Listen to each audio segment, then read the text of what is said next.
Hello నిమిషేశ్వరరావు. Hyderabad real estate మీద atom bomb లాంటి ఒక న్యూస్ ఇప్పుడు పేలుతుంది. గుండె జిటువు చేసుకొని మీరు వినాలి.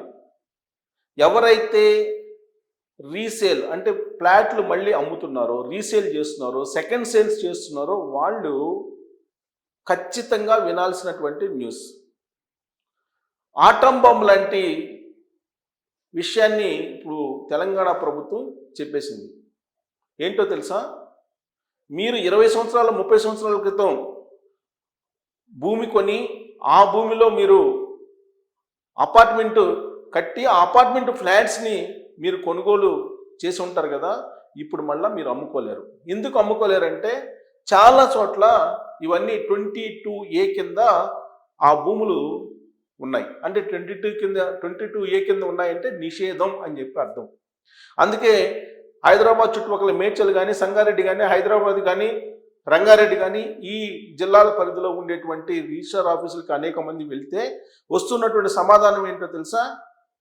మీ ఫ్లాట్ ఉండేటువంటి భూమి 22Aలో ఉంది కాబట్టి రిజిస్ట్రేషన్ చేయడానికి వీల్లేదు అని చెప్పి చెప్తున్నాయి. దీంతో రిజిస్ట్రేషన్లు అన్నీ ఆగిపోయాయి.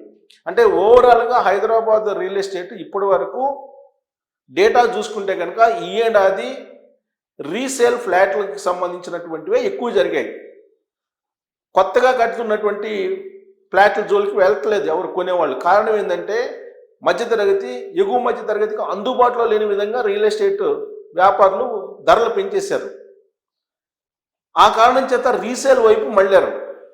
ఈ రీసేల్ ఫ్లాట్లకు సంబంధించి రిజిస్ట్రేషన్ దగ్గర కొర్రీలు పడుతున్నాయి. ఎందుకు కొర్రీలు పడుతున్నాయంటే హైదరాబాద్లో అసైన్ ల్యాండ్స్, అలాగే సీలింగ్ ల్యాండ్స్, దేవాదాయ భూములు, కాందిసిగుల భూములు, ఇలా రకరకాలుగా 23 రకాల రెవెన్యూకి సంబంధించినటువంటి భూములు ఉన్నాయి. వీటిలో ప్రధానంగా అసైన్ ల్యాండ్స్ కానీ, ప్రభుత్వ భూములు కానీ, లేదా సీలింగ్ ల్యాండ్స్ కానీ, వీటి పరిధిలో మీరు కనుక అపార్ట్మెంటు 30 సంవత్సరాలు 40 సంవత్సరాల క్రితం కట్టి ఉన్నా ఆ భూమిలో ఉన్నటువంటి అపార్ట్మెంట్లో ఉన్న ఫ్లాట్లు రిజిస్ట్రేషన్ చెయ్యరు. ఇది 22A కింద నిషేధిత జాబితాలోకి పెట్టేశారు. మరి దీనికి పరిష్కారం ఏంటని చెప్పి అనేక మంది ఉన్నతాధికారులు అడిగితే వాళ్ళు ఏం చెప్తున్నారంటే, మీ ఫ్లాట్ రిజిస్ట్రేషన్ చేయాలని అంటే, నేను చెప్పేది ఫ్లాట్ కాదు అంటే స్థలం కాదు, ఫ్లాట్ అంటే అపార్ట్మెంట్లో ఫ్లాట్. స్థలానికి కూడా ఇదే సమస్య, ఫ్లాట్కి కూడా ఇదే సమస్య. మీ రిజిస్ట్రేషన్ చేయాలని అంటే మీ భూ యజమాని ఎవరైతే ఉన్నారో అతను క్రమబద్ధీకరించుకున్నాడా లేదా? క్రమబద్ధీకరించుకున్నటువంటి పత్రాన్ని కనుక తీసుకొస్తే రిజిస్ట్రేషన్ చేస్తాము అని చెప్పి చెప్తున్నారు. లేదు, మీ బిల్డరు ఈ అపార్ట్మెంట్ కట్టేటప్పుడు క్రమబద్ధీకరించుకున్నాడా లేదా ఆ భూమిని, ఆ బిల్డర్ దగ్గర పత్రాన్ని తీసుకొచ్చినా మీకు రిజిస్ట్రేషన్ చేస్తాము, అదర్వైజ్ లీగల్గా మేము రిజిస్ట్రేషన్ చేయలేము అని చెప్పి తెగేసి చెప్తున్నారు. దీంతో రీసేల్ మార్కెట్ కంప్లీట్గా కుప్పగూలిపోయింది. మొత్తం అట్టడుకు వెళ్ళిపోయింది, పాతాళానికి వెళ్ళిపోయింది. ఉన్నటువంటి ఈ కొద్దిపాటి మార్కెట్ కూడా డల్ అయిపోయింది. మామూలుగానే కొత్తగా నిర్మించేటువంటి ప్రాజెక్టుల్లో సేల్ కావట్లేదు. హై రైజ్కి సంబంధించినటువంటి వాళ్ళేమో నిర్మాణ రంగ కార్మికులు లేరు, అనుకున్న టైంకి మేము ఇవ్వలేము అని చెప్పేసి కస్టమర్లకు చెప్తున్నారు. మరోవైపు విల్లాస్ కట్టినటువంటి వాళ్ళు, ఈ విల్లాస్ కట్టినటువంటి వాళ్ళ భూమి 22Aలో ఎక్కువగా ఉంది. ఉదాహరణకి మీకు దిల్సుఖ్నగర్ దగ్గర SBI అనేటువంటి ఒక కాలనీ ఉంది. ఈ SBI కాలనీలో ఉండేటువంటి వాళ్ళు అక్కడ ఒక భూమి కొన్నారు. భూమి కొని SBI సొసైటీ కింద రిజిస్ట్రేషన్ చేయించుకుంటే దాంట్లో ఆ సభ్యులకి ఒక్కొక్కరికి 400 గజాలు 500 గజాలు వచ్చింది. దాంట్లో అపార్ట్మెంటు 4 ఫ్లోర్లు వేశారు. 4 ఫ్లోర్లు వేసి కొన్ని ఫ్లాట్లు 2007లో అమ్ముకున్నారు. మిగతావి ఉన్నాయి. ఇప్పుడు అమ్ముకోవాలంటే ఆ భూమి 22Aలో ఉంది. అలాగే మీకు మేడ్చల్ కానీ, రంగారెడ్డి కానీ, ఇక్కడ ఈ ప్రాంతాల్లో అనేక చోట్ల ఇదే ప్రాబ్లం ఉంది. లాస్ట్కి HMDA అలాగే కూడా ఇవి ఫ్లాట్లు వేసి వెంచర్లు వేసి అమ్మినటువంటి భూములకు సంబంధించి కూడా ఇదే సమస్య ఉంది. కాబట్టి ఫ్లాట్లు కూడా రిజిస్ట్రేషన్ కావట్లా. ఇప్పుడు రియల్ ఎస్టేట్కి సంబంధించి ఆల్రెడీ గత ఏడాదితో పోల్చుకుంటే ఈ ఏడాది చాలా తక్కువగా మార్కెట్ ఉంది. దాదాపు 5 లక్షల ఫ్లాట్లు ఇప్పుడు రెడీ టు ఆక్యుపై ఉన్నాయి. ఇవేవి కూడా రిజిస్టర్ అయ్యేటువంటి పరిస్థితి కనిపించట్లా. ఈవెన్ హైరైజెస్ బిల్డింగ్ కూడా ఆ హైరైజెస్ బిల్డింగ్ కట్టేటువంటి భూమి 22A ఉందా లేదా అనేది ముందు చూసుకోవాలి. 22A అనేకమైనటువంటి నిషేధిత భూములు పెట్టి ఉన్నారు.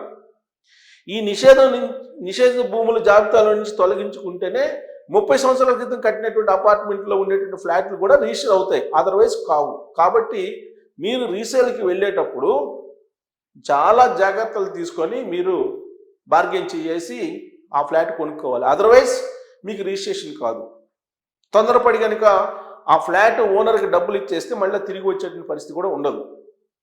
ఇప్పుడున్నటువంటి మార్కెట్ అలా ఉంది. అనేక రకాలుగా ఇప్పుడు మోసాలు జరుగుతున్నాయి. హైరైజ్ బిల్డింగ్స్ సంబంధించినటువంటి ఒక మోసం జరుగుతుంది, విల్లాలకు సంబంధించి ఒక మోసం జరుగుతుంది.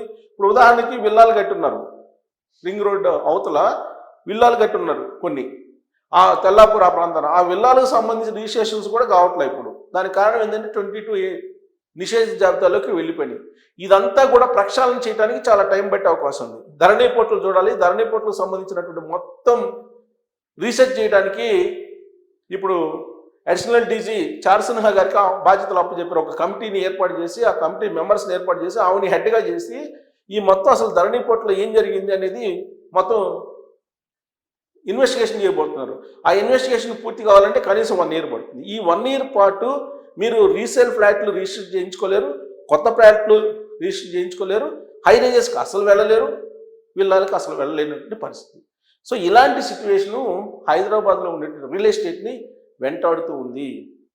దాదాపు 20-30 సంవత్సరాల క్రితం కొనుగోలు చేసినటువంటి ఫ్లాట్లకు కూడా మళ్ళీ అమ్మితే రిజిస్ట్రేషన్ కావట్లేదు.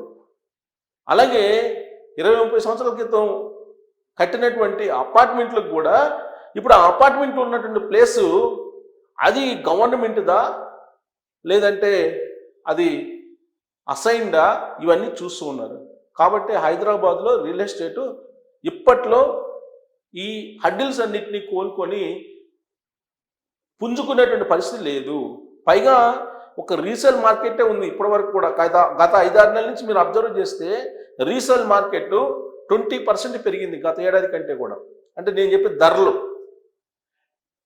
ఇప్పుడు 40%కి పడిపోయేటువంటి అవకాశం ఉంది. రీసేల్ ఫ్లాట్లు కొనేటువంటి వాళ్ళే ఉండరు ఇప్పుడు. 40%కి పడిపోయేటువంటి అవకాశం ఉంది. ఒకవైపు హైరైజ్ ఇబ్బందులు, ఇంకొక వైపు విల్లాలకు సంబంధించినటువంటి రిజిస్ట్రేషన్ ఇబ్బందులు, మరోవైపు ఇప్పుడు కొత్త అపార్ట్మెంట్ కొనాలంటే ఎగువ మధ్యతరగతికి దిగువ మధ్యతరగతికి అందుబాటులో లేనటువంటి ధరలతోటి ఆ జోలికి వెళ్ళట్లేదు. కొత్త ప్రాజెక్టులకు కూడా ఇప్పుడు 22A నిషేధ జాబితాలో ఆ భూమి ఉందా లేదా చూసుకున్న తర్వాతనే రిజిస్ట్రేషన్ చేస్తున్నారు. ఇప్పుడు రీసేల్కి కూడా అదే వచ్చింది. సో ఇప్పటివరకు ఏమనుకున్నారంటే హైడ్రా వచ్చింది, హైడ్రా గందరగోళం చేస్తుంది కాబట్టి రీసేల్ ఫ్లాట్లకు వెళ్ళిపోతే ఎప్పటి నుంచో ఉన్నాయి కదా వాటికి టైటిల్ క్లియర్గా ఉంటుందని చెప్పేసి అనుకున్నారు. వాటికి కూడా టైటిల్ క్లియర్ లేదు. అవి నిర్మించినటువంటి భూములు కూడా అవి ప్రభుత్వ భూములా కాదా అనేది తేల్చిన తర్వాతనే రిజిస్ట్రేషన్ చేస్తున్నారు. కాబట్టి హైదరాబాద్ రియల్ ఎస్టేటు కుప్పగోలటం అంటాం కాదు కదా, పాతాలకు అంటాం కదా, అంతకంటే దారుణమైనటువంటి స్థితిలో హైదరాబాద్లో రియల్ ఎస్టేటు ఉండబోతుంది రాబోయే రోజుల్లో. మరి ఈ 22A నిషేధిత జాబితా రిజిస్ట్రేషన్ నిషేధం అనేది ఇప్పుడు పెద్ద గందరగోళాలు లేపుతుంది మొత్తం హైదరాబాద్ సిటీలో. మరి దీనికి పరిష్కారం ఏంటంటే క్రమబద్ధీకరించుకున్నారా లేదా అంటే ఇప్పుడు ఒకవేళ క్రమబద్ధీకరించుకోకపోతే ఇప్పుడు క్రమబద్ధీకరించుకోవాలి. 30 ఏళ్ల క్రితం కట్టినటువంటి భవనానికి ఆ స్థలానికి సంబంధించి బిల్డర్ ఎక్కడ ఉంటాడో తెలియదు, ఆ స్థలం ఓనర్ ఎక్కడ ఉంటాడో తెలియదు. వాళ్ళని పట్టుకొని దాన్ని క్రమబద్ధీకరించుకోవడం అనేది సాధ్యం కాదు. అంటే మీరు ఫ్లాట్ని అమ్మడం మర్చిపోండి, పాత ఫ్లాట్ని కొనడం మర్చిపోండి. కాబట్టి రియల్ ఎస్టేట్ కంప్లీట్గా సఫా. దీని మీద మీరు కామెంట్ చేయొచ్చు. Thank you.